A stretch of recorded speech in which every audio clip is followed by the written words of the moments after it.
We respectfully request the Sangha great virtues for the sake of this assembly and all living beings.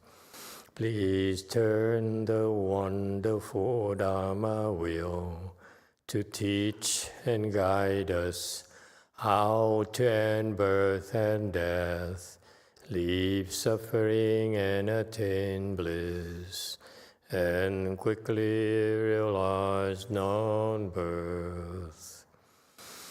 Cung thính đại đức tận thịnh, vì thứ pháp hội cấp nhất thiết chúng sanh, tịnh chuyên diệu pháp luân giao đạo ngã môn, như á liêu sanh thoát tư ly khổ đạo lạc, tất chứng vô sanh.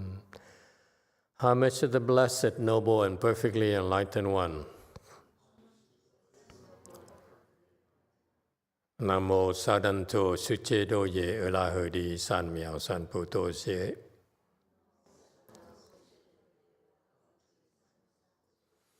Nam mô Tát Tát Tha Tô Ya Đa Ya La Ha Đế Tam Miệu Nam Mô Đà Toa.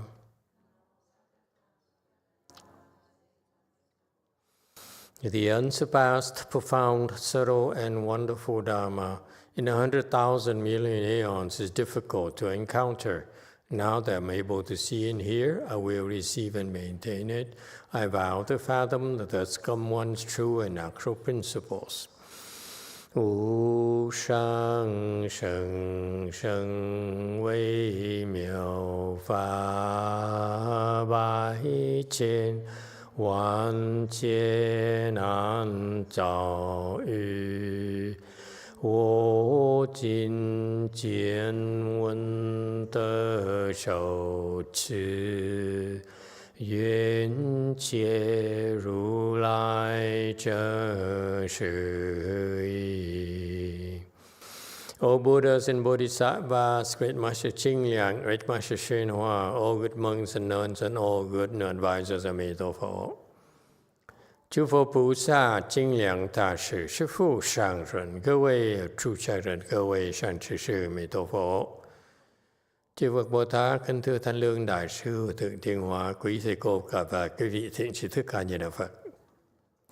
Hello everyone, today is the 13th of September 2024.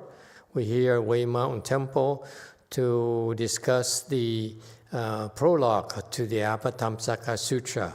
We are on door number 2 and the last door we're going to be discussing. It's on stores and its teaching, the teachings contained in the store. Okay, we're on slide number 1000. We're nearing the end of it. It's think like maybe like less than 300 slides left until the end of door number 2.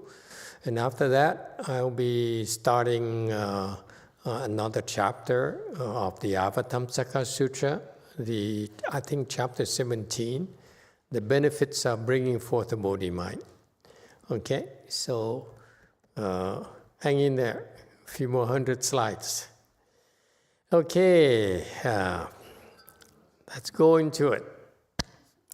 In the Dharma Flower Shastra, among the 4 kinds of sound hearers, because of the roots of those in the 2 categories of the fixed and those of overweening pride have not yet ripened. 法华论中4声文内，决定及增上慢，此2根未熟故。1001. He's discussing the 4 different types of people who will not become a Buddhas. And he's quoting the Dharma Flower Shastra that says among the 4 kinds of sound hearers, the 4 kinds of sound hearers are the fixed sound hearers, the sound hearers of overweening pride, sound hearers who have retreated from the Bodhi, from Bodhi, and the transformationally responding sound hearers. Okay? And so this is what happens to the people who practice. You practice the Buddha Dharma, and when you came here, you endowed with certain roots. And there are 4 different kinds of roots. And the fixed sound hearers, for example, many people came to our temple are fixed sound hearers. Those are the ones that are Hinayana persuasion. Many people, for example, there are some Thai people, some Sri Lankan people who came to our temple, monks and nuns, and so forth, lay people. They are fixed sound hearers. They are pre-programmed to stop as sound hearers. And it's kind of hard to try to convince them to go further because that's as far as they are pre-programmed to go. Okay? There are also sound hearers of overweening pride. Okay? These are the second 2 here. The first 2 are the ones that their roots have not ripened. The sound hearers of overweening pride, and the previous one are the ones that cannot become Buddhas. They will become Buddhas in the future, but not this lifetime. And there's particularly the ones that sound hearers of overweening pride, they are think highly of themselves to the point where they even dismiss the Buddha's teachings. Right? And next, 1002. And these 2 sound hearers, the first 2 types of sound hearers with such roots, actually the Buddhas and the Bodhisattvas are very, chastise them severely.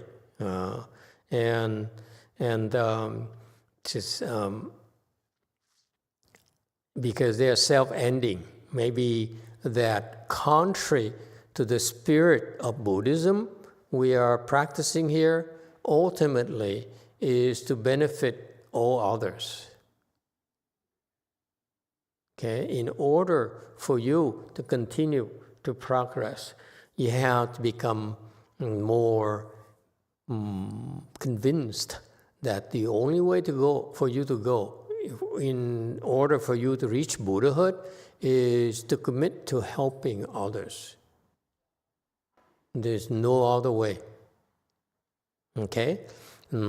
And the sound hearers of overweening pride feel better than anyone else. In particular, in the Dharma Flower Sutra, this is very, very famous example where the Buddha started speaking the Dharma in a Lotus Sutra, and he says, "You know what? I have some news for you.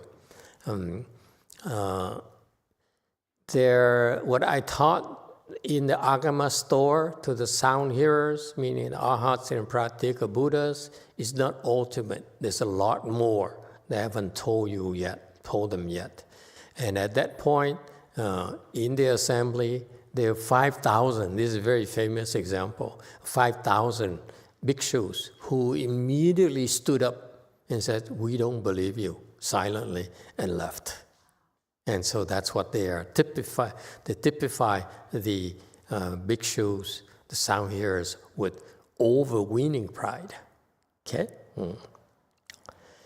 And there are also another kind of sound hearers who quit Bodhi, meaning that the prime example is the Shariputra. Shariputra is number 1 in wisdom of the bhikshus under the Buddha. And when he heard the Buddha talk about you got to go further, and the only way to go is the Bodhisattva path, and so he committed to practice the Bodhisattva path. And it turns out that his test was pretty hard. When you commit to practicing the Bodhisattva path, you will definitely encounter a lot of tests of your resolve. What it takes in order for you to practice the Bodhisattva path is faith. So that's why you will encounter a lot of tests on how deeply you are committed to practicing the path, to practicing the way of benefiting others instead of ourselves.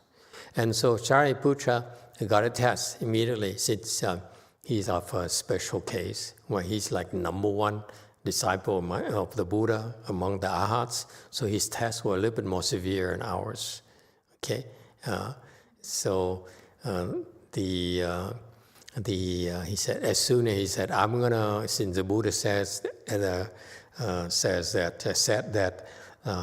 I should be practicing a Bodhisattva path, that's what I want to do. I want to benefit others. So he's walking on the road. He met an old man who was crying, very, very, very sad. And so he asked him, practicing Bodhisattva path, you're supposed to help someone who in need of help. So he said, what is your problem, old man? It cannot be that bad. He said, oh, it's very bad, because my mom is dying. And I want to practice filiality, take care of my mom. But the sickness here cannot be cured. And I found so many doctors, and none of them could help my mother except for one, who said that you need to find the eye of a pure person to make medicine out of it. And Shariputra says, oh yeah, I'm a pure person, I can help you. So Shariputra, of course, was a little bit hesitant, but he says, I have two eyes. I can always give him one eye. Okay, so he took his finger and stuck in his right eye and popped it. And by the time he popped it out, as you can imagine, it hurt like hell. And he's bleeding. Okay, and he was like, now I can't see clearly anymore, that well anymore. And so he says, here's my eye, you go ahead, go back, rush back and save your mother. And the old man looked at Shariputra's right eye and then tossed it on the ground and stomped on it. And there you go. Even now, he can't pick up the eye and rush back to the doctor and have it reconnect anymore. The eye is totally smashed. And the old man said, Shariputra said, why, what did you do that? I gave you the eye, didn't I? The old man said, no, I needed the left eye, not the right eye, you idiot. So Shariputra said, oh my God, this is what am I supposed to do? So he took his finger again, stuck in the left eye, and now it really, really hurts a lot. The right eye really hurt a lot.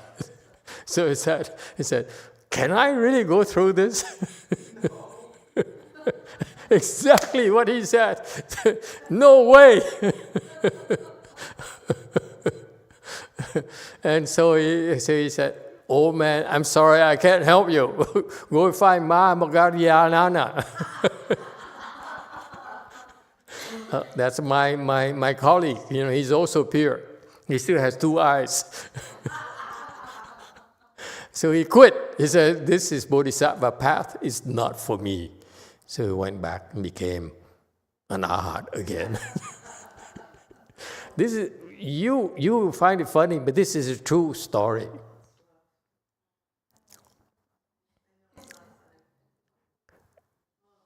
Anyone finds it funny? Because you're going to be tested. Okay, better not find it funny. I don't find it funny at all. But anyway, that's what happened to Shariputra. So he's the one who retreated on Bodhi mind. So he's known to be number one in wisdom and also the one who retreated on Bodhi mind. It's tough cultivating the Mahayana. Okay? Yeah.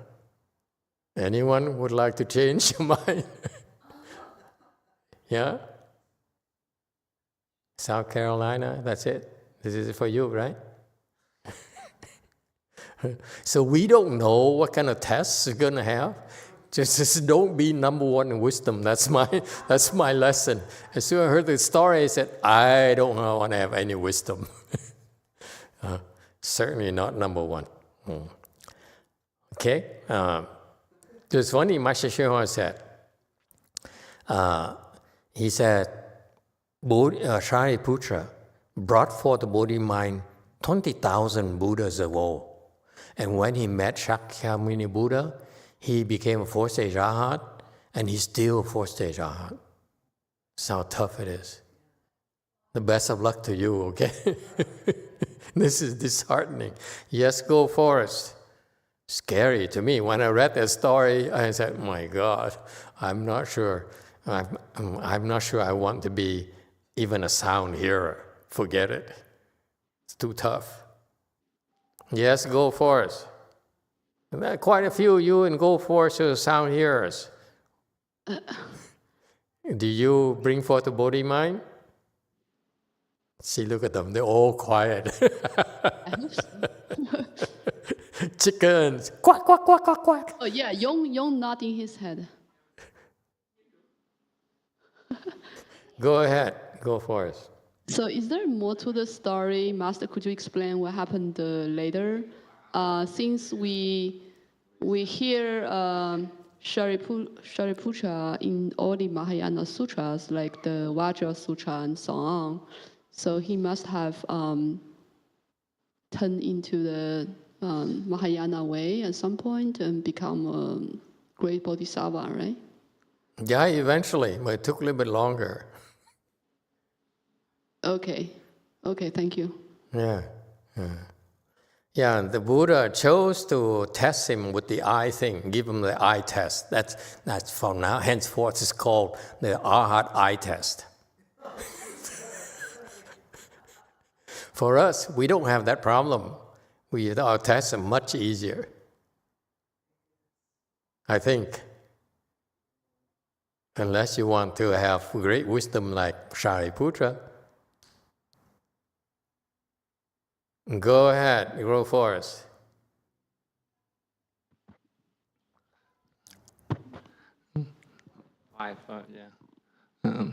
Emitofuo Master, is it that we should begin to start in donate our organ when we die, so we slowly walk on the Bodhisattva path?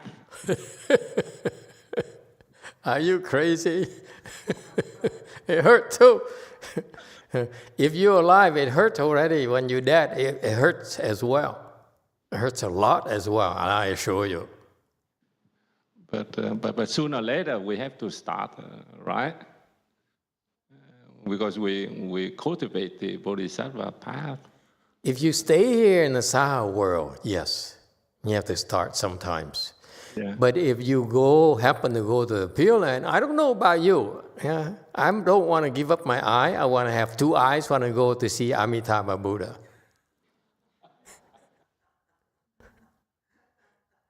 And when you're in the Western Bliss Pure Land, you don't need to give up the eye. Guaranteed. At least that's what Amitabha Buddha told me. Shh, don't tell people, okay? That's why I refuse to give up my eye.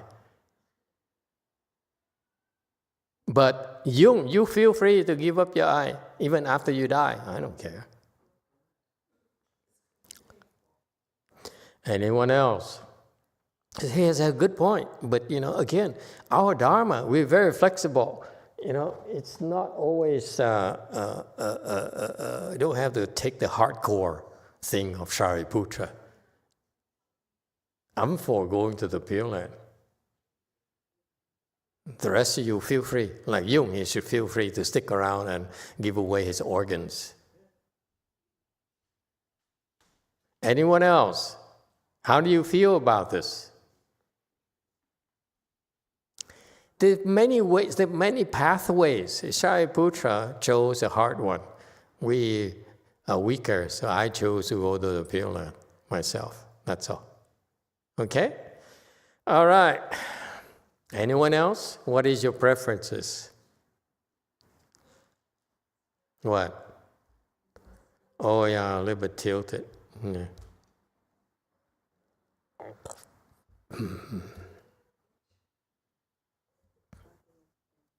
Yes, go first.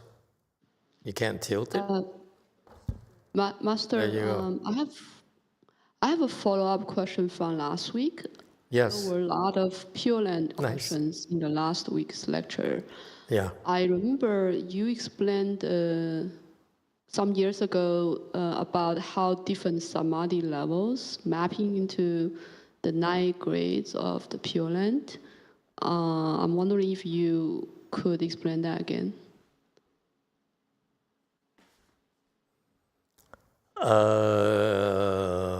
It's in the long Avatamsaka Sutra. The document is there, and there are a lot of information about it. I don't remember the exact details. My interest is, it doesn't matter. Okay, my perspective is that I want to go higher and higher and higher with my 2 eyes. Yeah. And it doesn't, knowing which level to go for rebirth is not necessary. I simplify a lot of things. I always go higher and higher nonstop. It's not just your current samadhi, but also the seeds you plant, the things you do to prepare for life over there. Okay? And so that's why I chose not to delve into that. Okay? Yes, 8. But you feel free to look into it yourselves. Okay? Thank you, Master. We have a question from Jane Clymer. Will one-eye Jung be able to go to Pure Land? Will a new eye grow once he gets there? Thank you. Good question. I don't know. I know about general conditions, but I don't know about Jung. Jung is kind of extreme, so we don't know. I'm told that there's Cyclops in the Pure Land.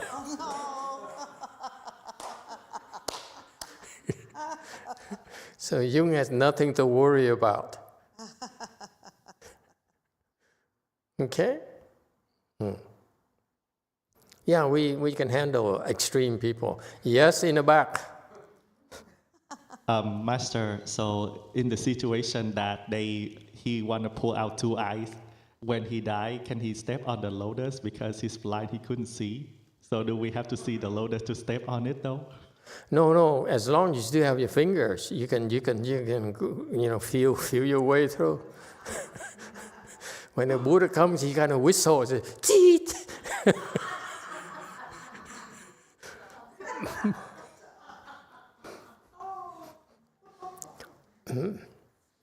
All right.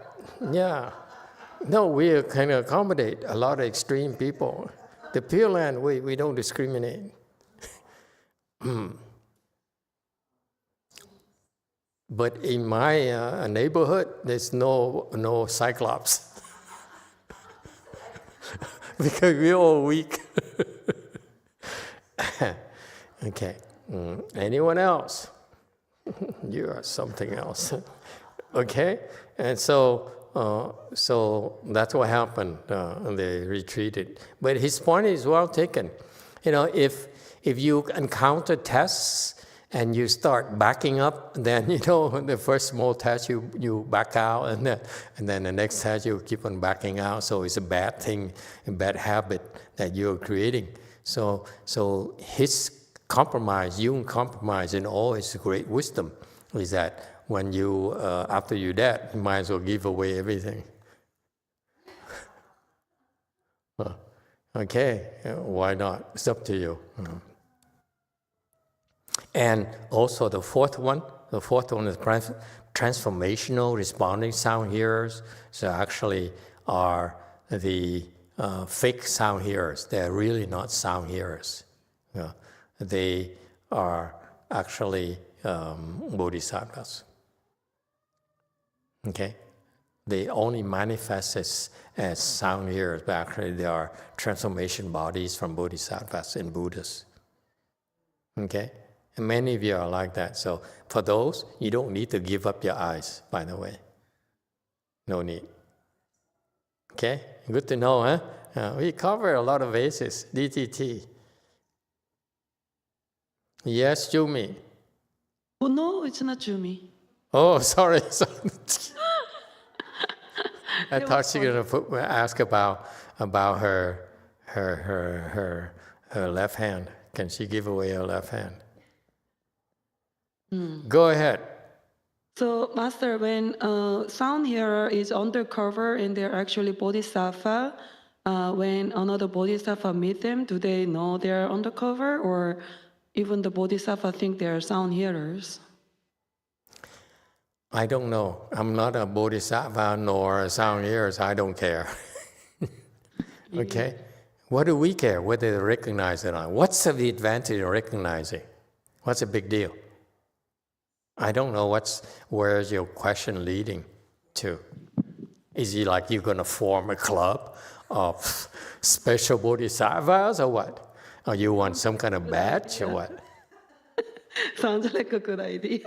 I mean, it's just like you say, oh, you special bodhisattva, therefore let's go have pizza together? Seriously? Huh?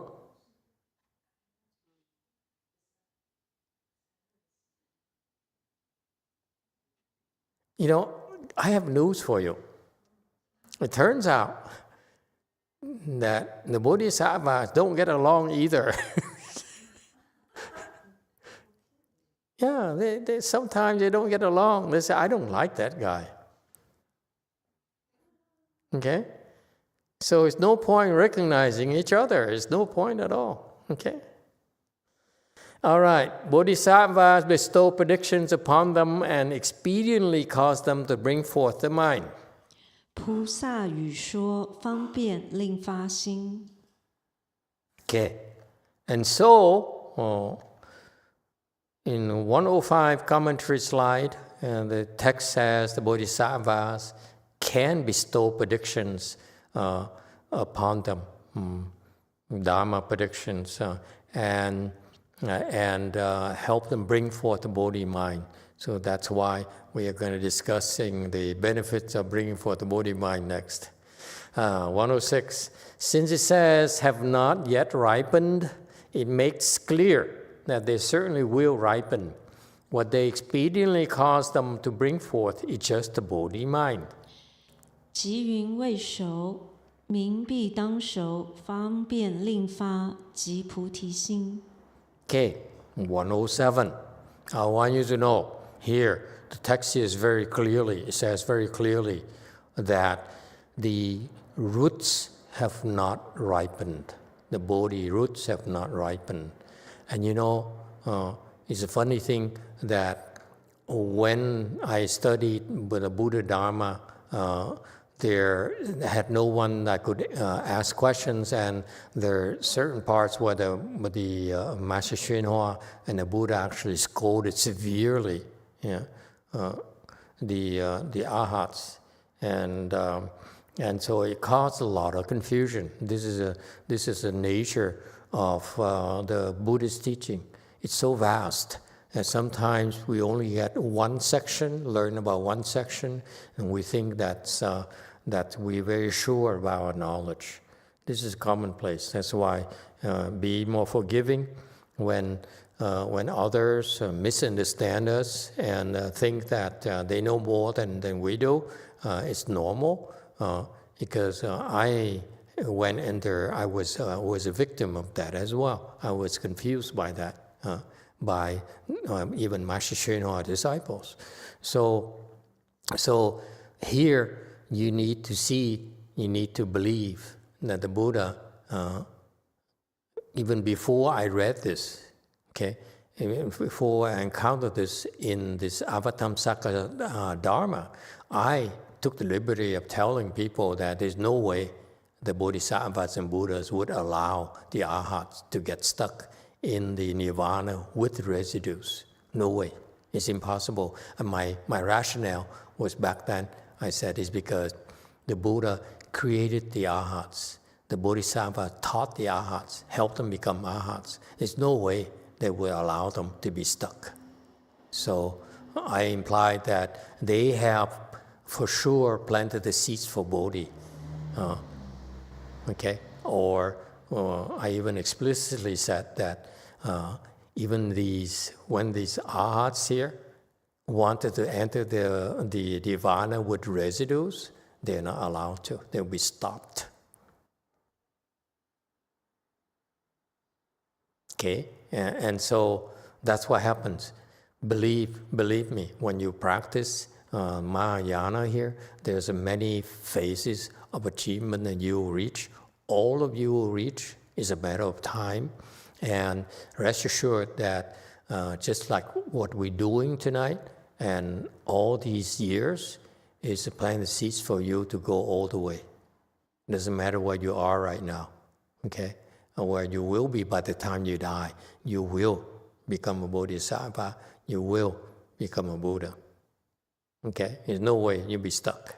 So don't worry about it.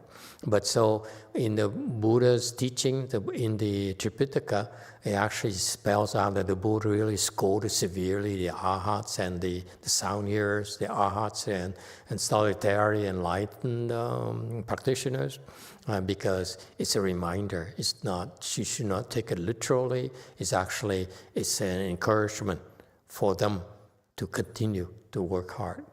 Okay, if the Buddha is not happy with you, something wrong. It's definitely very wrong with you. Okay, for the Bodhisattva to scold you that severely, you have to pay attention. He's trying to wake you up. Okay? And so here's what it says here in slide 107. When you listen even to the Hinayana, you study Hinayana teachings, there are seeds for you to become a Buddha. It's just low quality seeds. That's why it takes a little bit longer for them to be before they're ripened. Okay? So don't worry. Okay? And so when the Bodhisattvas encounter people like the Hinayana people, what they do is they find a way to help them bring forth the Bodhi mind. Okay, it means whatever means it takes to bring them, to help convince them they're much better off continuing to practice and not get stuck. There's a lot more fun ahead of them, much more bliss ahead of them. All right? 1008. One cannot determine that a shastra is wrong just because it does not accord with one's own school. 不可不顺己宗，判为论错。 Okay, 109. It's referring to here that the schools, it's referring to the Buddhist schools, various Buddhist schools in India and China and so forth. And so Master Jing Yang here reminds us that just because your school teaches certain things, and therefore, when the Shastra in the Tripitaka is in contradiction to your school teachings, you better believe the Shastra teachings, not the schools.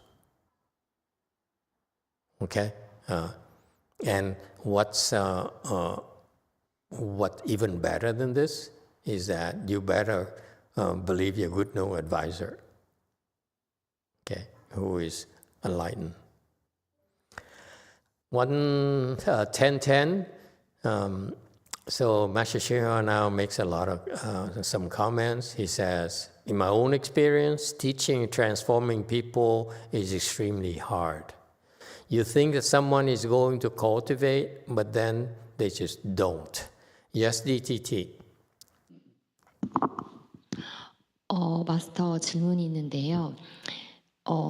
제가 예전에 법화경을 사경을 했을 때 14년 정도 전이었는데 그때 부처님께서 경전을 설명을 하시는데 아라한들이 떠났어요. 부처님을 더 이상 듣지 않겠다고 하면서.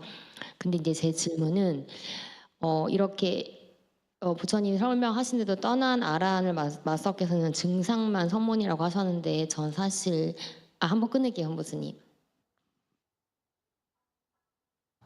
Hello, Master. I have a question. I transcribed Dharma Flower Sutra 14 years ago, and then I read the part that during Buddha spoke Dharma, all the arhats left, and then you said this is those are.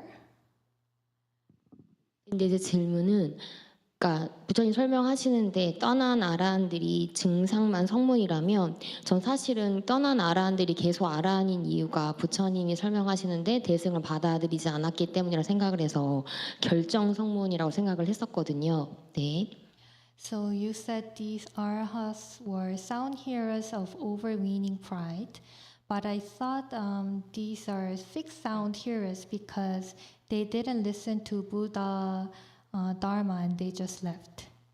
그래서 제 질문의 포인트는 그러면 결정 성문은 뭐 때문에 계속 결정 성문이 되는 건지 어떤 것 때문에 계속 결정 성문이 되는 건지가 제 질문입니다. 감사합니다. So my question is why the fixed sound hearers keep stay at fixed sound hearers. I want to know the reason why they're fixed. Thank you. Yeah, the fixed sound hearers are the ones that the sound hearers, but their Buddha seeds, the Bodhi seeds, have not ripened. They have the seeds, but they're not ripened. Only the sound hearer seeds have ripened. Therefore, for this life, they're called fixed sound hearers. Okay? And yes, go ahead. 죄송합니다. 타임 맞췄는데 그러면 이 결정 성문들이 더 가기 위해서는 그러면 선지식 말고는 답이 없는 건지 제가 두 번째 질문이 생각났습니다. 말을 중간에 끊게 돼서 죄송합니다. Sorry for interrupting you, Master. I had a second question listening to you. So the fixed sound hearers. 두 번째, 네, 스님 다시 말씀드리면 그럼 이 결정 성문은 불의 씨앗이 없기 때문에 결정 성문이 그럼 깨어나는 데는 선지식 말고는 답이 없는 건지가 질문이었어요. 감사합니다. My question is there no other way than good knowing advisors for the fixed sound hearers to get enlightened? Yes, there is. So what happened is that the difference, why is there a difference between the fixed sound hearers and they are distinguished, differentiated from the arhats, the sound hearers with overweening pride, is because so far the fixed sound hearers, their roots have matured only. Okay, if they somehow found some help from a Bodhisattva or Buddhas, maybe the Bodhi seeds might mature and they would change path. Okay, that's why they still hope for them. So far, they're fixed sound hearers, but maybe before they die, they may have encountered a Bodhisattva or Patriarch or Buddha who would help them switch around, okay, and go to take on the Bodhisattva path, okay. Whereas the sound hearers with overweening pride are the special case in that they are singled out because basically even Buddhas cannot talk to them. You see, the Buddha spoke Dharma to them, they've been following the Buddha, and they became arhats under the Buddha, took Buddha as teacher, and then when the Buddha told them, by the way, I forgot to tell you, I need to tell you now that there's more than just this. And they said, no, we don't want to hear it. So these people are stuck this lifetime. That's the difference. This lifetime here, they basically are stuck.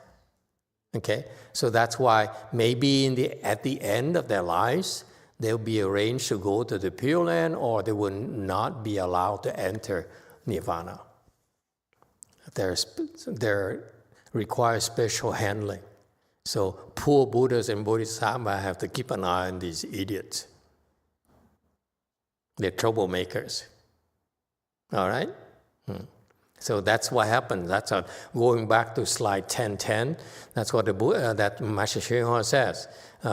You think they will follow the rules, but they don't. Okay, the rules with the sound hearers and disciples of the Buddha is that you better listen to the Buddha's teachings, instructions, but they don't.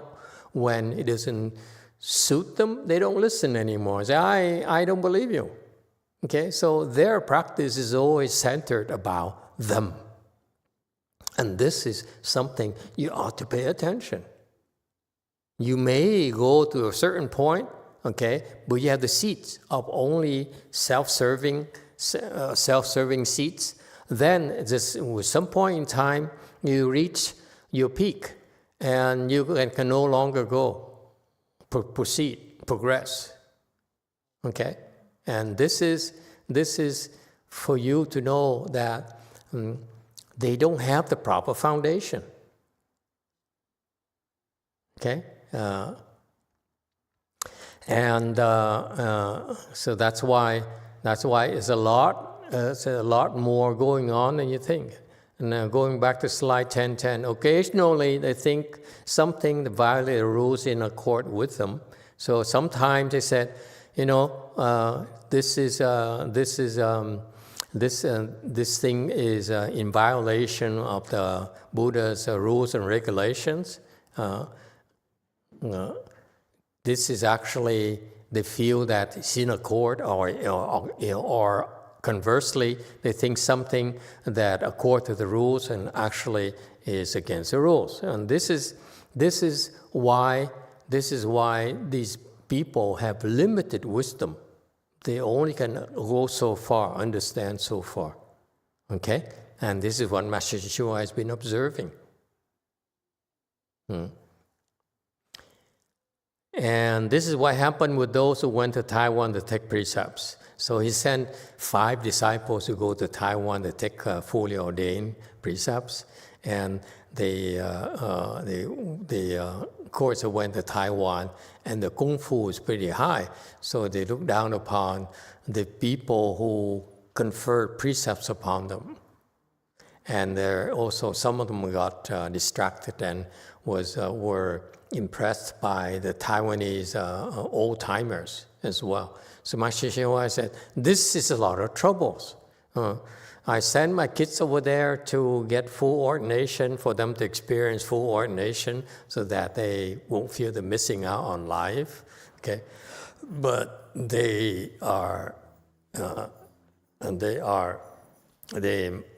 met up with a lot of problems, and they got bad influences, so forth.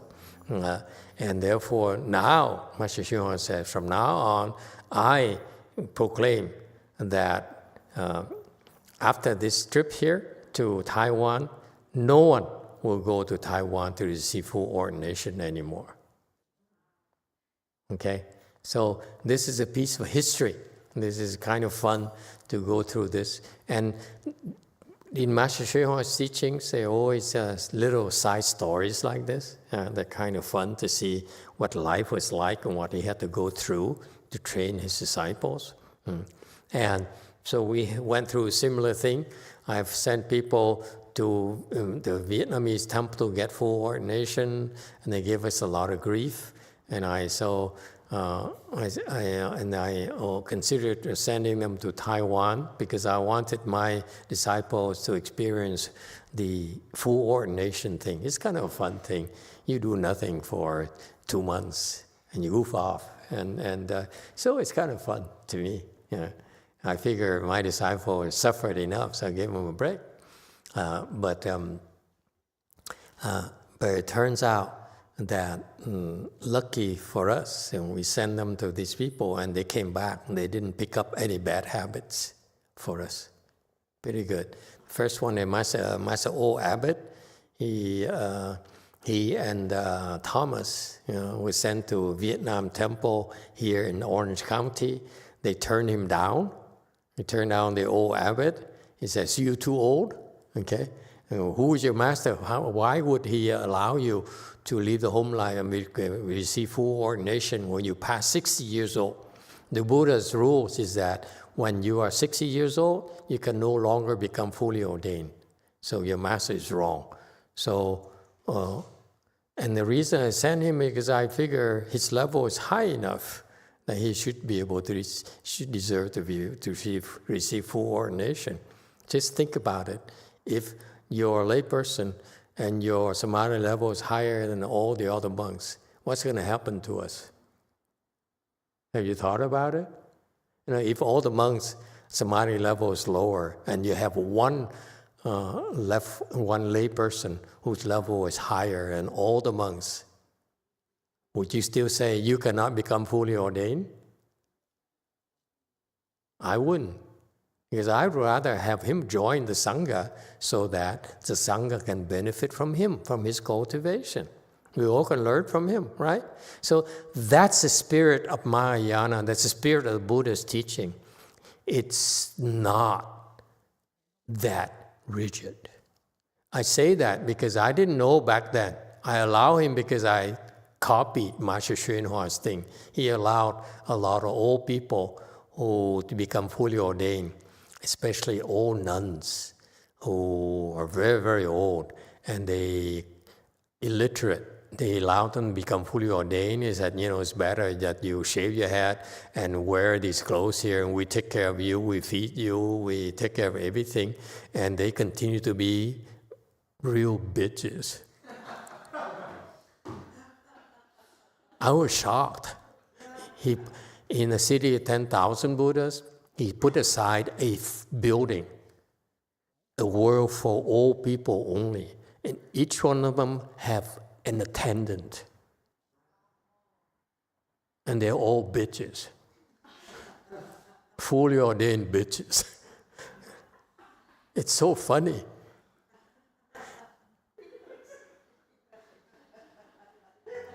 And in the wintertime, we have to heat up the whole building because they cannot take the cold. Every month at the time, the heat bill, in addition to the wood thing, is $3,000. Now it's about several $1,000s, especially with PG&E raising the prices so many times already, maybe 10,000 nowadays. See, so he allowed them, so that's what I copied. And it turns out that that's what my justification. And so they turned down the old monk and they had to meet, and then they got together and said, that YongHua is so wrong, he cannot have allowed you, so send him back. And he allowed Thomas to become fully ordained. And now Thomas is no longer ordained, the old monk still is. You see? More reason for me to justify why I do stupid things to help you. Okay? So something they think accord with the rules actually violate the rules because the Buddha's teaching is not that rigid. And lucky for us, we got Master Xuanhua to be a trailblazer and show us ways to help people. Okay, very much like nowadays. Similarly, nowadays the retirement age is like 65 years old, and we still employ a lot of people who are older than that because they bring a wealth of experience. And for us in our world, it's similar. If you have you want to cultivate, and your presence is very helpful to us. And on top of it, if you have samadhi, you're willing to cultivate, it's fantastic. By the way, these nun bitches, they're like first stage art and second stage art. When I was a novice, I look at them, oh my, you are scary woman. And I told myself, I wouldn't mind being this bitchy as you if I get first stage arhat.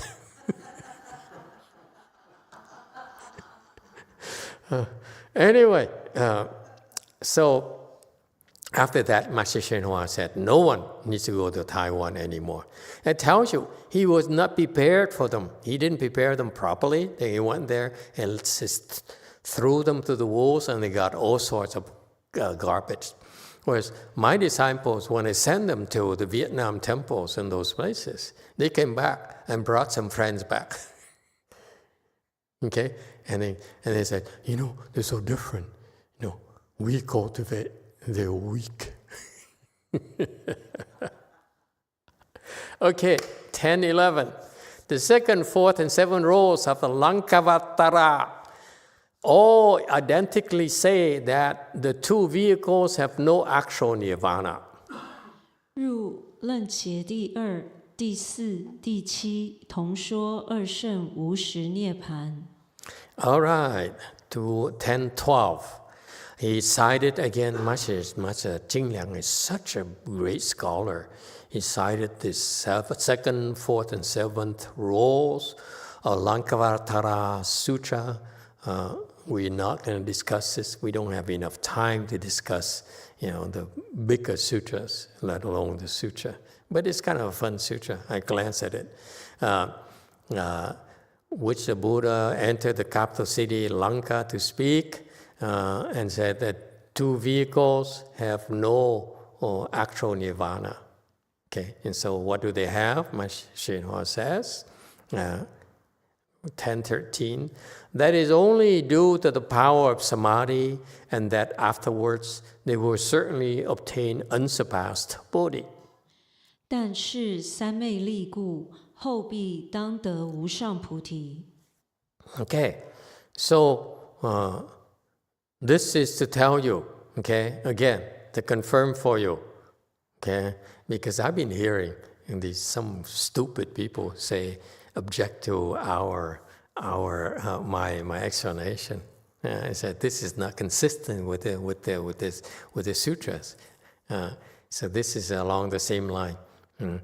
These arhats, I enter arhat because they were taught to develop samadhi. Okay, and when you enter that samadhi, you can extinguish the bodies and put an end to knowing. That's when you are in samadhi. Okay, and however, when they're not in samadhi, like sound hearers and pratika Buddhas are enlightened to conditions. Okay, they are still subject to the old habit energies. Okay, so that's why let me confirm for you, especially it's okay because I myself had doubts as well until I saw my own disciples, my own eyes. I thought they are four-stage arhat, but I found out they are so afflicted. I saw them as Bodhisattva level, ground, 1A, 2A, 3A, and so forth, 1G, 2G, 3G, and so forth. And yet they are still depressed. Okay, and so that's why my observation is from empirical evidence. Okay, and that is eventually they all will become Buddhas, but it's not the way that the text says. For example, arhats are perfect. They're not perfect. Bodhisattvas are not perfect.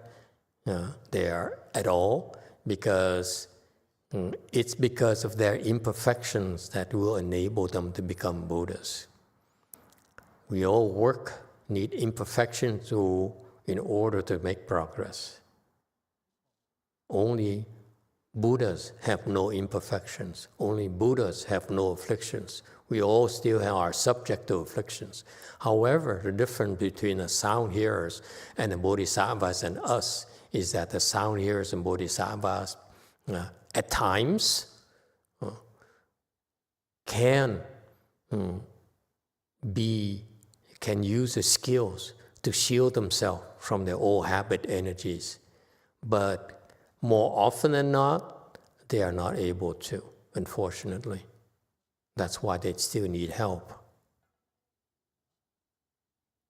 And that's why you always follow someone who's stronger than you. You don't go on your own. That's wrong. And even the second patriarch right now, okay, is in hiding. That's the wrong thing to do. He should be seeking a good known advisor and get some help. Why hide? You hide because you're not good enough. You're not strong enough to take a beating. Therefore, instead of hiding, you should be seeking a good known advisor. Okay? Anyway, it's a Mahayana business. Don't worry about it. 10:15, the doctrine in Dharma Flower Shastra is also the same as this. All are false speakings of Nirvana, and so they say Samadhi. 法华论中意义同此，皆是假说涅槃，故云三昧。And so let me tell you, I was very worried because I was misled by the lack of information, and in particular my own Dharma brothers failed to understand this as well. And so you were lucky. I overcame a lot of these obstructions and dead ends, okay, so that you're not like them. I should show our disciples. So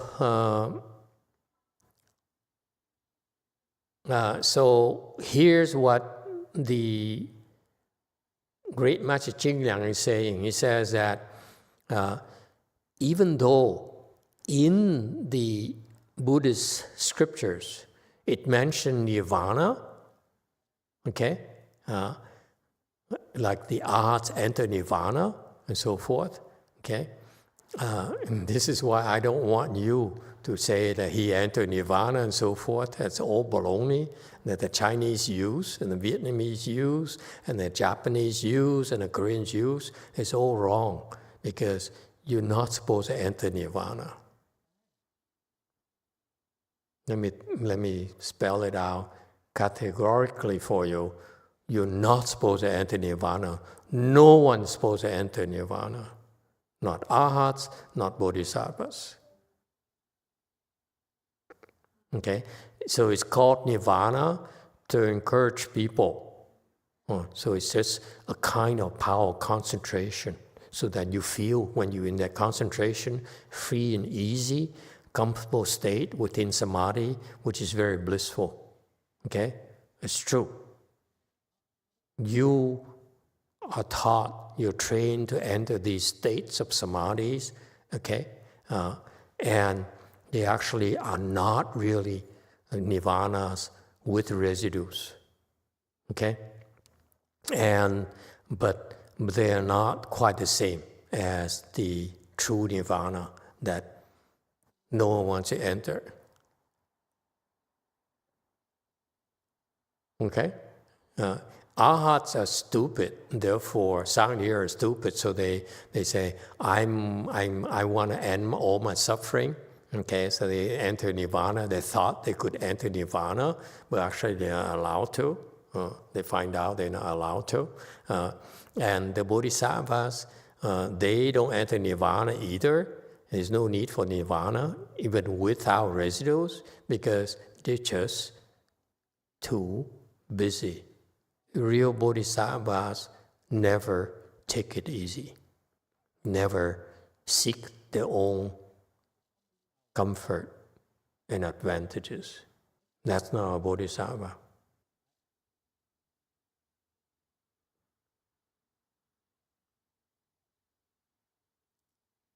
Right? And so, according to Master Ching Liang, the real word they use here instead of Nirvana is actually Samadhi. You enter Samadhi. This Samadhi is a state of mind that enables them to enter, to qualify them to be a member of this Nirvana club, but they don't actually enter Nirvana. So he spells it out for us. Okay? You hear it here. You heard it here at Way Mountain Temple tonight. All right, 1017. The Srimala Sutra also says, when all those are the two vehicles are said to obtain Nirvana, that is expedient on the part of the Buddhas. 圣蛮亦云：言诸二圣得涅盘者，是否方便？ 1018, and he cited the Srimala Sutra as well. It says specifically, it says that the two vehicles of sound hearers or practical Buddhas are said to enter and obtain Nirvana. That's just an expedient door of the Buddhas. It's not true. They don't enter Nirvana. So can we just agree not to use enter Nirvana anymore? Because it's baloney. It's nonsense.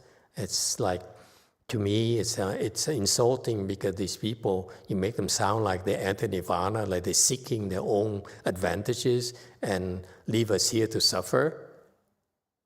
It's really not the spirit of Buddhism at all. So he has also quoted the Srimala Sutra as well. Okay? Any questions about this? Yes, sir, 7. Pastor, nobody enters Nirvana except for the Buddha? Is that how it is? Even Buddhas don't enter Nirvana.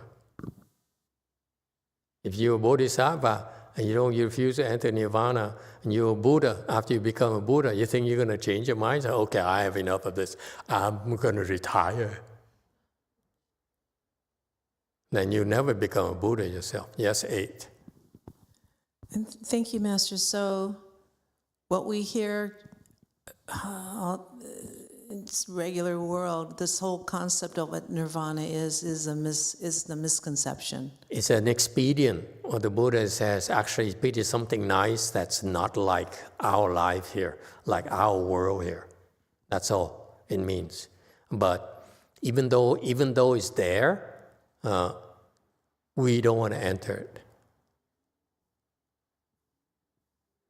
You can know what it's like when you enter the Samadhi that entitles you to enter Nirvana. But you enter Samadhi, you don't necessarily need to enter Nirvana. You have all the benefits of Nirvana without having entered Nirvana. Yes? So Nirvana is a place we should not go. We don't want to go. We don't, okay. Nirvana is a place we don't want to go. Yeah, it's more fun outside. Because it's more beneficial for you not to enter Nirvana. Only losers, weak people would want to run away and say, I want to enter Nirvana. I want to be near God because God will protect me. We don't want any protection. We want to suffer because that's how we help others.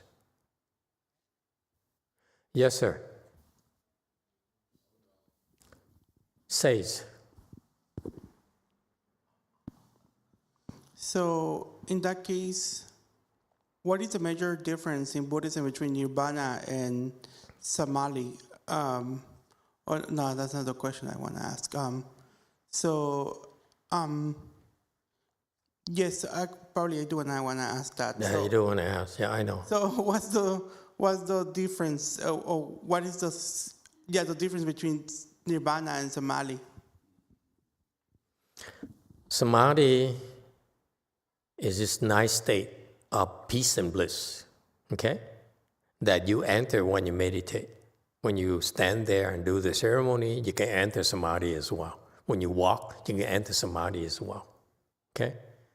When you eat, you can enter Samadhi as well. You don't believe it? We haven't taught you that yet. It's only for Buddhists. Anyway,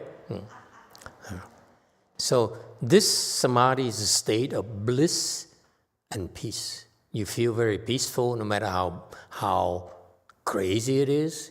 Even when your girlfriend yells at you, you feel so peaceful. When your girl says, make a face like it, The Buddhists, let me tell you, this is something we have, you Catholics don't have. As soon as the girlfriend becomes threatening to you, you immediately enter Samadhi. And you feel so peaceful. She can yell all she wants. She can beat you up all she wants. Okay? Spend all the money you have. You still feel blissful. You feel happy. You don't need anything to feel blissful at all. You can feel blissful on your own, in the midst of chaos, in the midst of suffering, you can feel blissful, and you feel very peaceful. They can yell at you, they can threaten you, whatever, you still feel at peace. So far, so good. That's a Samadhi that you'll be able to enter. Like that. Interested? It's the clear advantage. Think about it.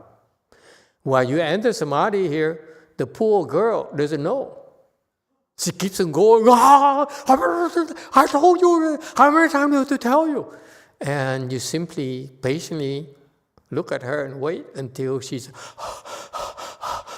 Then you say, would you like some water? That's what you do. So this Samadhi here enables you, frees you from all sufferings and you won't be affected by the outside suffering at all. And you can choose to stay there. But this is what you don't realize. This is what the Buddhist teaching is not clear. You may enter it, but in order to be free and peaceful and not affected by, then even your depression ghosts cannot come in. Okay? They can't. Okay? However, it's only happens because you have enough blessings to be peaceful and blissful when your girlfriend yells at you. When your blessings run out, you have to come out. It's very much like you have enough blessings to get into a nice hotel, but checkout time tomorrow is 3 p.m. Unless you have enough to get another day. Another day. Got my drift? Your blessing will run out. Doesn't matter who you are. So whether you're an arhat or a bodhisattva, your blessings also will run out eventually. That's the nature of Samadhi. When you're in that Samadhi, it's the state of being Nirvana. That's what the Buddha calls Nirvana. You're free from the girlfriends. Ups and downs. And that's what you need to do in order to stay with the girlfriend. Because you didn't, she will drive you crazy and you have to run away. This is what enables us to stay and prove our love to our girlfriends and wives. Because no matter how bad they are, we still love them. So let me tell you, Buddhism brings peace to the family.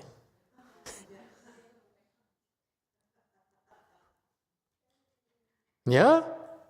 And you think we're just sitting here doing nothing? No, we are bringing peace and love to relationships.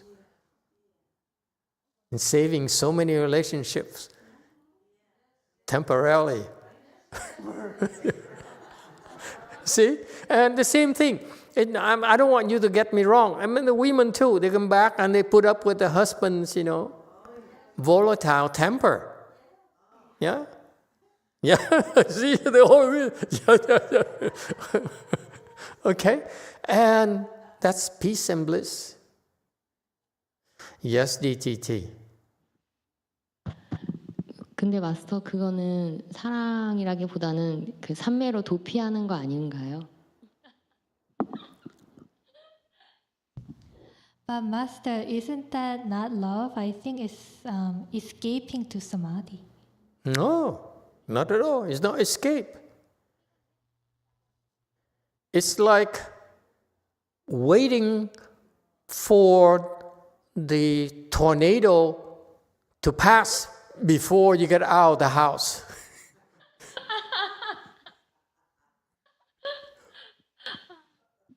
Because if it's in the midst of tornado category 5 and you're stupid enough to get out of the house, you die. Instead, if your house is strong, I stay inside the house. That's your samadhi. And you wait until it blows over. Then it's safe to go out and be nice again. Ching! Got that? It's just common sense. The reason people like Daniel don't know is because they have been trained to do it. See, when you do a chant class, when you stand in a ceremony, many of you will enter that samadhi and say, oh wow, this is nice. And that's you being trained to be able to withstand the thunderstorms and the blizzards and the tornadoes. You're welcome. God, ungrateful people. Okay? So Nirvana, so actually it's funny that he spells it out right here. He said Nirvana is basically an expedient. No one enters it. Isn't that cool? I don't know how people can miss it. All the Buddhists who says, I'm a Buddhist expert, they enter Nirvana. And now all the Buddhists that sit in Vietnam, people like him, and Taiwan people like her, and so forth. They keep on telling us that Venerable Old Abbot has entered Nirvana, which is insulting to me. If you really a venerable abbot, a venerable monk, you would never enter Nirvana. This is wrong use of the language. Yes, sir. 5. Cinco. What about the Theravada Arhats? They don't follow our tradition. Do they enter Nirvana? They're not allowed to enter Nirvana. I told you already. They think they're entering Nirvana, but after they die, they find out, this is not Nirvana. So Nirvana is only entered after death, or possible. They can never enter Nirvana. It's like the old nun who is the ex-master of Master Xe. She died, and she thought, I'm suffered so much now, I'm going to enter Nirvana? We said, no. Hey, woman, here's what Nirvana is like. I said, oh, really? This is not Nirvana. I don't want to go Nirvana. See that? You want Nirvana? I'm not sure what Nirvana feels like.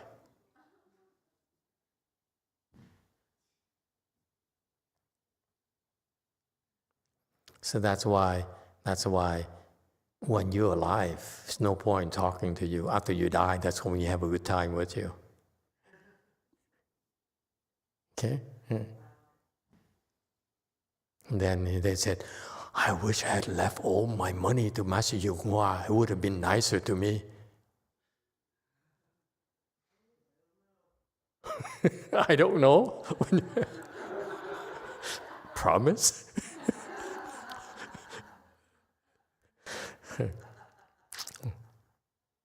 Okay, 1019.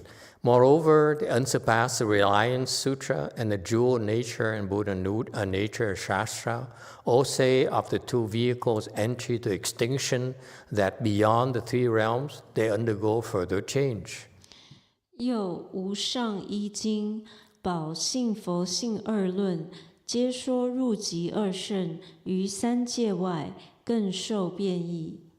You know, I'm so grateful to Master Jing Liang. I've been taking a lot of liberties talking about how we stop people from entering Nirvana. He's actually saying the Buddha taught so.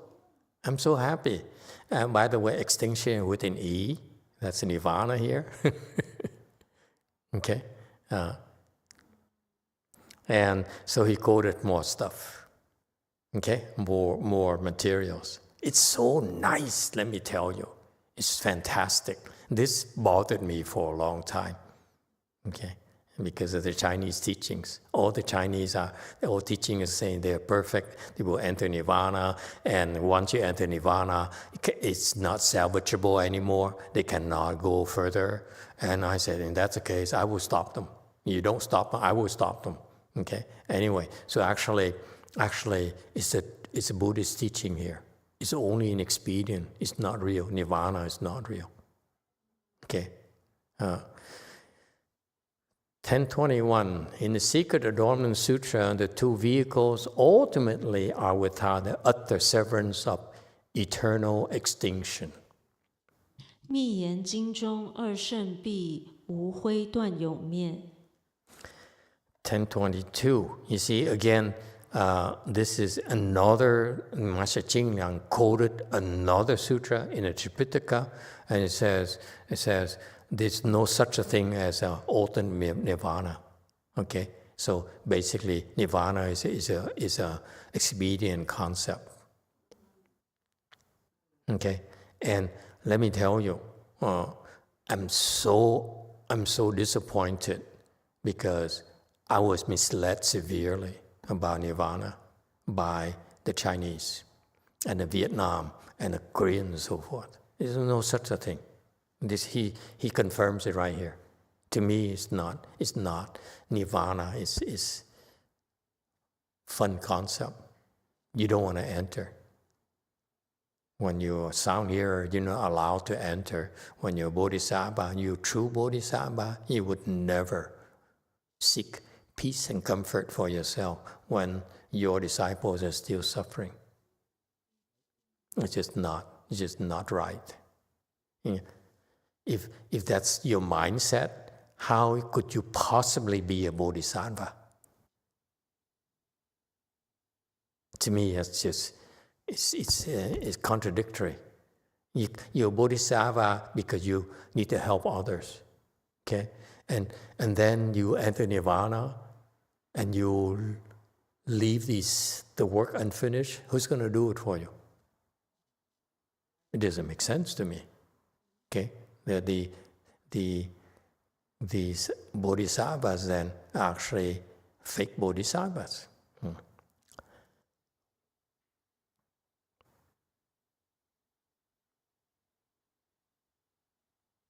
Okay, and so another concept here is that we live in our world 3 realms: desire realm, form realm, formless realm. And so Daniel's boss, God, is still in the desire realm, in the heavens in desire realm. Okay, that's very nice, very desirable. And you don't need to go there. You can enter Samadhi and go up there for fun and go travel. Okay, it's not a problem. And then you enter. It's very easy. It's rather easy to do. Not as hard as you think. And then you enter the dhyanas, the form realms. You enter these samadhis of the formless realm. Lots of things you can experience for yourself. This is a problem with Buddhism. Buddhism is that we have big mouths and we tell you about these things, okay? And the problem with that is that you will practice, and if we don't stop you from improving, okay, you will eventually experience it yourself. You find out what I've been telling you is false. I've been pulling your legs. And this is why I don't want to have disciples if I'm pulling your legs. And why should I train you for you to eventually stab me in the back and say, you know what he's been telling us is a bunch of crock. Okay? So this is why it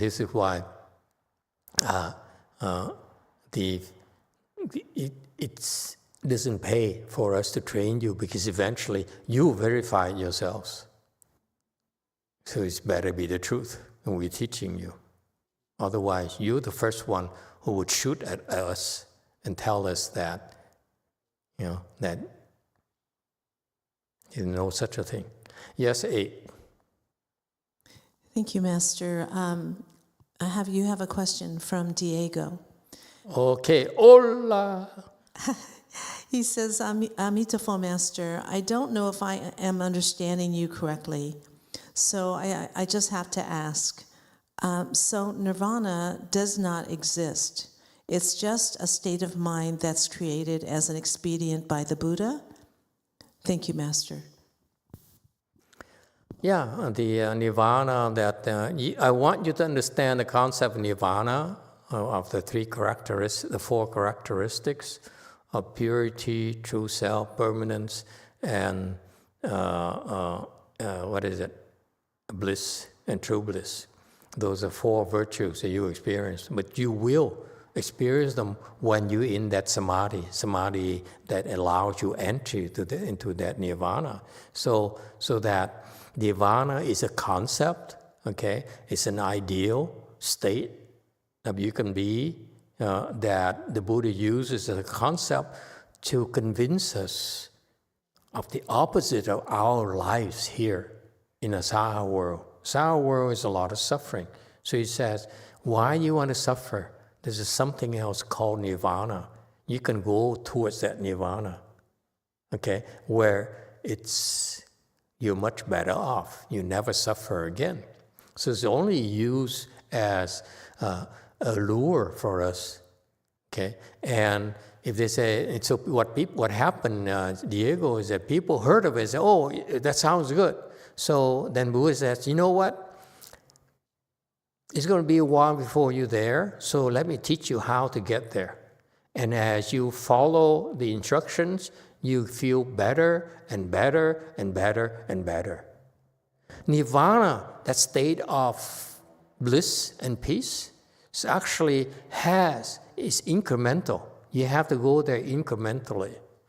So that's why what happened to the Agama teachings and sound hearers and Hinayana people, they themselves experienced the gradual increases of their well-being. So that's why they believed. But when they get there, that's when the Buddha says, you know what, boy? Don't enter. Don't go there. Okay? That place is not for you. Okay? So I want you to continue. That's what happened. So in other words, nirvana is only a concept or a goal, but no one wants to go there physically. That's what it's about. Only the ones who are poor, who are weak, we tell them, oh, that's a nirvana because you're suffering so much right now, go to nirvana, go to the Pure Land. Okay? But nirvana, unlike the Pure Land, nirvana is only an expedient the Buddha used to contrast our current existence with what you can attain when you practice meditation. But once you practice it, you see that you're getting better, you feel better, more peaceful, more blissful. Then the Buddha, at this point, when you're at this level of nirvana with residue, the Buddha says, you sure you want to stop? You can go further, you can go better and better and better. Why stop right now? So that's why it's easy.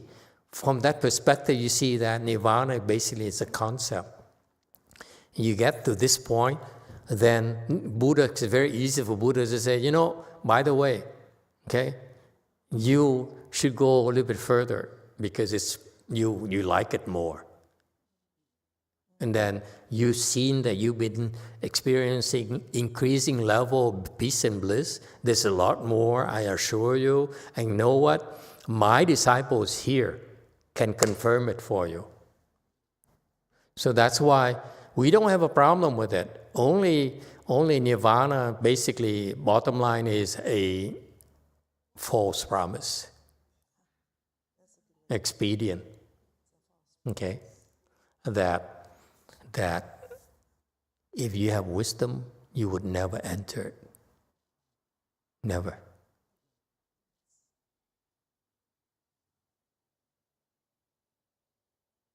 Okay? And as long we're here, okay, we go back to 1023. He went off on a lot of things here. As long here, let me tell you, okay, I worry when I see only a temple and a monk or a nun,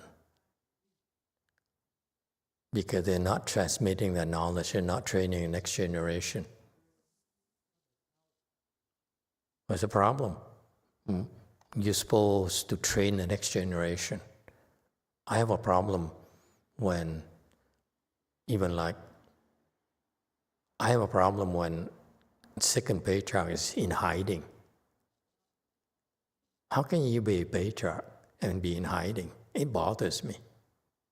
And then now you have idiots like me who can say anything and get away with it because no one dares contradict me. I said, how dare you? You're not going to the Pure Land anymore. You hear? Okay, so that's a problem. And then now you have all these monks and nuns, and they get the support and go open a temple by themselves. And that's where you don't want to go. That's not Buddhism at all. Yes, there's a time when you cultivate, but when you have wisdom, your job is to transfer that wisdom to the next generation. That's a Bodhisattva path. Okay? Yeah. And therefore, tip for all of you, if you want to learn the Dharma, it's not at a one-person temple, a two-people temple. It's going to be a lot of people temple, because those are the ones who will stab the master in the back eventually if the master is phony.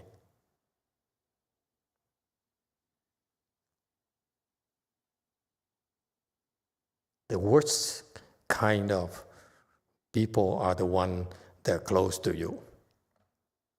Okay? It's easy for us to cheat you because you only show up here a few hours a week. But it's the people who are with us 24 hours a day, they are the biggest troublemakers. And another tip for you is that, I want to emphasize here for you, next generation, is that we want to help you improve because we want you to see for yourself what this Nirvana thing or this Samadhi thing is really like. It's for you, never about us.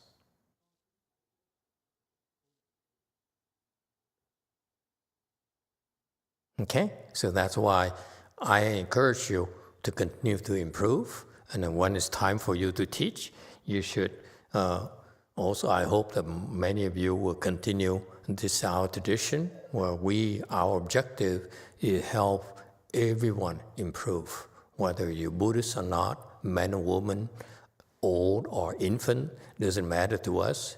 We want you to keep on improving, because that's what Buddhism is about. It's about you improving. It's the bottom line. We need to do whatever it takes to help you improve. Okay? It's not about us enjoying our Nirvana here. Okay? Thank you, everyone. See you next time.